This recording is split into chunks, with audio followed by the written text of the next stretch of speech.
కానకాపల్లి జిల్లా చోడవరం నియోజకవర్గం బెన్నమూలులో mining mafia రెచ్చిపోతోంది. కూటమి నేతల అండదండలతో అక్రమ మైనింగ్కు పాల్పడుతున్నారు.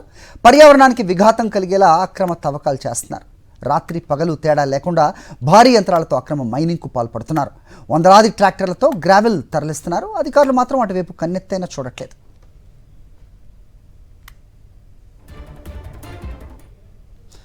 ఇదే అంశంపై మరింత సమాచారం మా ప్రతినిధి నాయుడు అందిస్తారు. నాయుడు, చెప్పండి. సో మైనింగ్ మాఫియా ఆగడాలు గత 2.5 సంవత్సరాలుగా కంటిన్యూస్గా చూస్తున్నాం. ప్రస్తుతం చోడవరం నియోజకవర్గం బెన్నవోలులో ఏం జరుగుతోంది, ఏంటి అప్డేట్స్?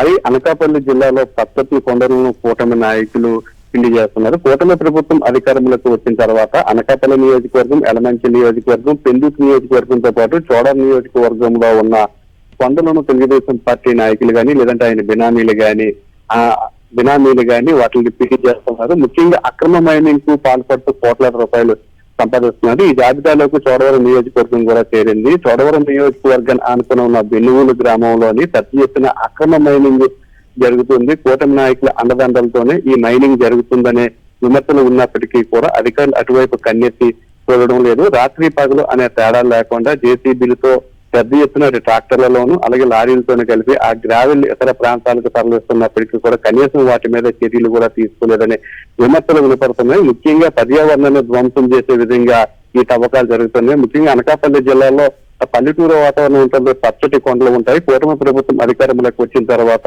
ఆ కొండలన్నింటినీ కూడా మాయం చేస్తున్నారు. కొండలన్నింటినీ కూడా తవ్వేస్తూ కోట్లాది రూపాయలు సంపాదిస్తున్నారు. ఇప్పటికే ఎలమంచి నియోజకవర్గంలో పంచదారుల కొండలు కానీ అలాగే పెందుకు నియోజకవర్గంలో ఉన్న కొండలు కానీ అనకాపల్లి నియోజకవర్గంలో ఉన్న గ్రానైట్ క్వారీలు కానీ కూటమి నాయకులు విచ్చలవిడిగా తవ్వేస్తున్నారు. దీని మీద పెద్ద ఎత్తున విమర్శలు వస్తున్నప్పటికీ కూడా కూటమి నాయకులు పట్టించుకోలేదు.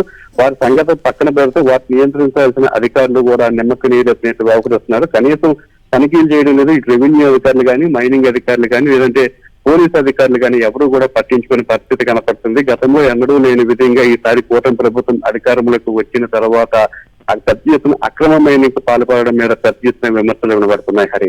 ఓకే నాయుడు.